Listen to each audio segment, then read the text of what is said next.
the last video, we added some nice hi-hats and percussion and the synth stab to our core bass and kick drum. Now we're going to look at some other synth sounds. It's a nice plucky, techie synth that we can utilize to really add some extra texture and interest as the track progresses.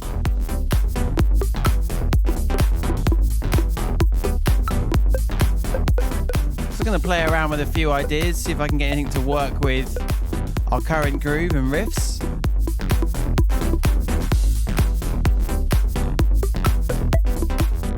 Just going to bring up the inbuilt piano here on Logic so you can see what I'm playing.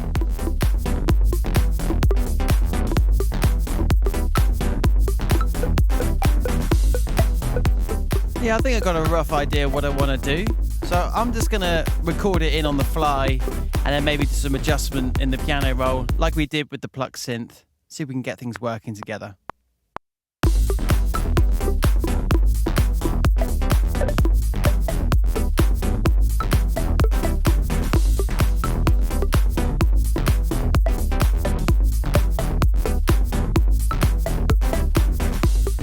So I'm just going to adjust the loop region here.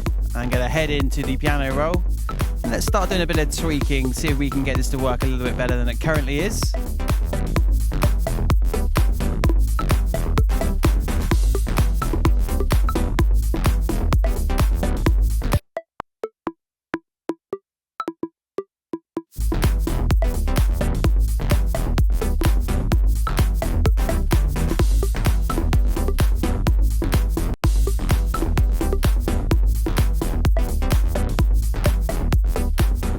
My idea here is to try and create a bit of a skippy feel to our melodic elements that we've got going on. Just fill the gaps a little bit and keep the interest there.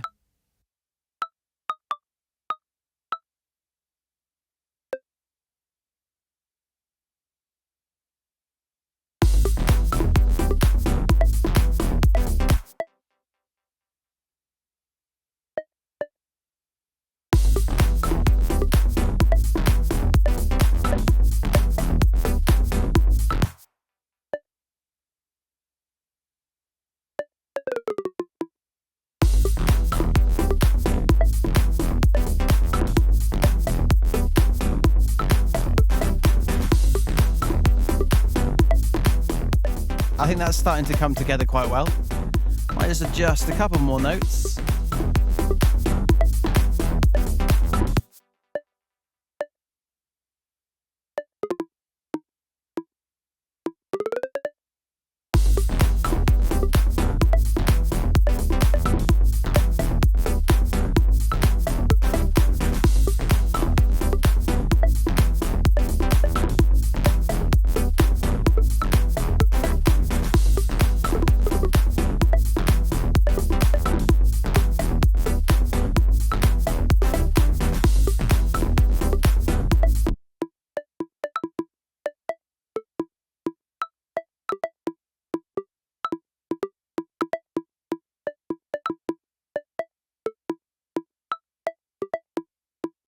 Yeah, I think I've got everything in place now. Just a couple of final tweaks. And the next thing I want to do is just highlight all of the MIDI notes and then just apply a subtle amount of swing to them just so they just gel a little bit better with the rest of the grooves.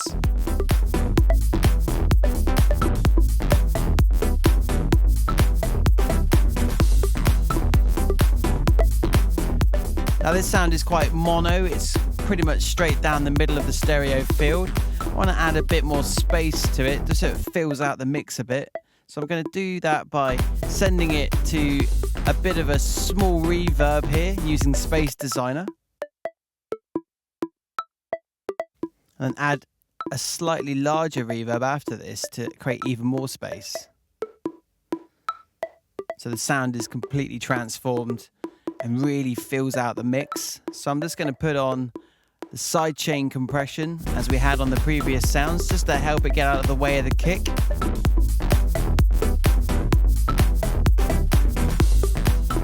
So I'm just going to highlight all these MIDI hits and then just change the velocity of them so they all are the same. just so there's a consistent dynamic feel to them, so some aren't jumping out of the mix too much.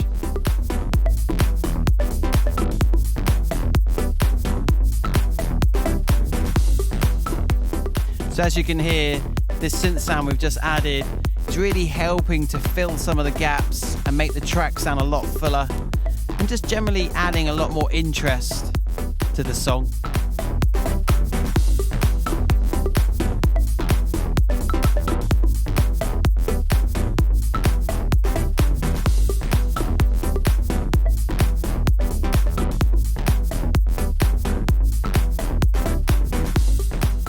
Okay, so let's add some more sounds. I've got a really nice tech house stab sound that I'd like to bring into the mix.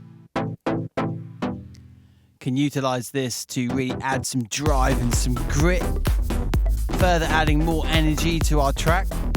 To create sounds like this and similar sounds, do head over to Point Blank and check out the course where we focus on sound design and creating some of these unique sounds. But for now, I'm just going to add a stereo delay just to add some depth to the stab.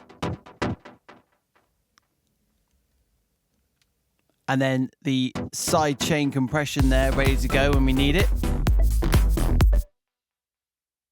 So I'm just going to bring up the inbuilt piano here in Logic so you can see what I'm playing in. I'm just going to play in one note because I'm utilizing the chord generator, which I'll show you in a second. So yeah, happy with that. That works well. I'm just going to reduce the loop area. I'm just going to head over to the channel strip here and turn on the side chain compressor, just so it ducks out of the way when the kick's happening, and also activate a reverb here, which suddenly creates a huge amount of space and energy and excitement to the sound.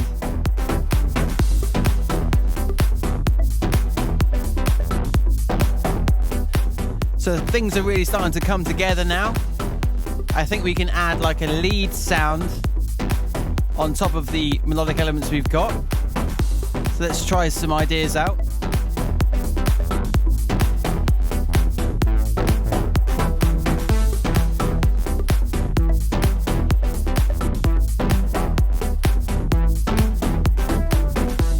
Yeah, I think something like that works really well.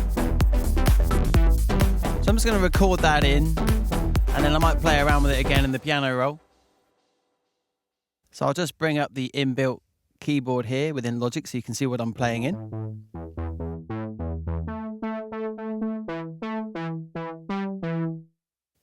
Okay, let's record in.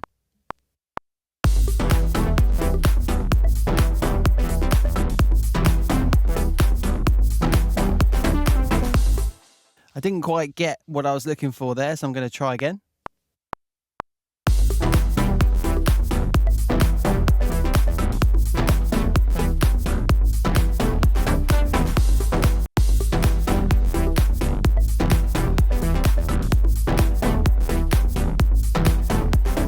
So let's do a bit of tweaking here. I'm happy with quite a lot of it, but I just might adjust some of the notes.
Yeah, I think that's working really well now. It's going to add some chorus just to give it a bit more spread. And then a large reverb hall, just giving it a little bit more stereo depth. And then a little bit of compression, just to even out some of the notes. I've got a slightly tighter pluck sound with a bit more top end definition. And what I'm going to do is I'm just going to simply take the riff that we've recorded in and just copy it onto that channel and just layer them up.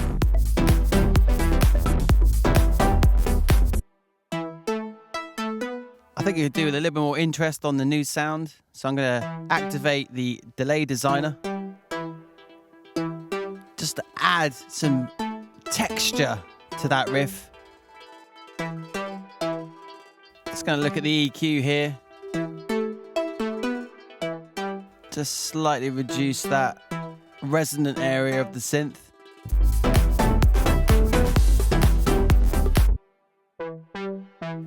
With this synth, I've just taken off some of the lows here, just to add some space and room for the bass sounds.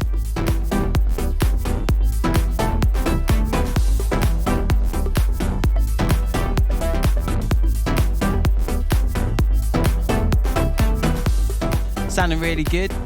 The new sound that we just added is slightly jumping out in the mix a little bit, so I'm just going to head back to the channel strip here and take a look at the compressor. And just maybe bring down the threshold a little bit, just so it's controlling some of the dynamics a little bit more than it currently was.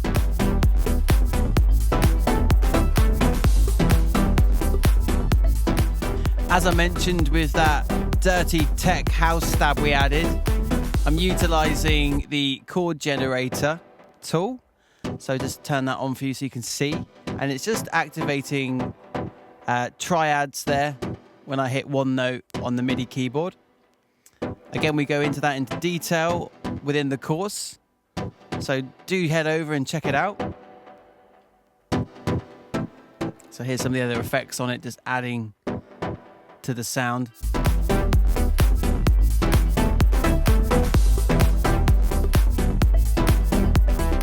So finally, I just want to add a little bit of effects to the track. I'm just going to utilize some white noise via the ES2. I'm just going to activate that on the downbeat. So it's just here in the ES2. The simple white noise. And just helps to add a huge amount of excitement when it kicks in.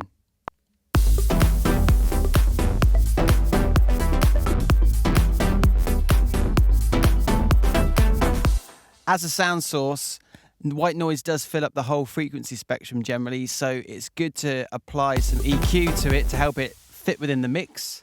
Here I'm just going to bring up the channel EQ and just roll off some of the low end, just furthering the space that the bass and the other sounds have within the mix.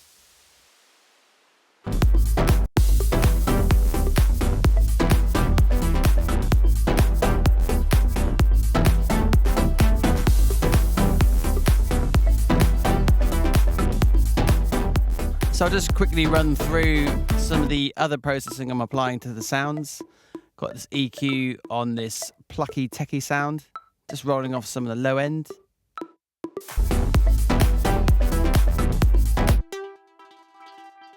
Again on that sound we went through the EQ.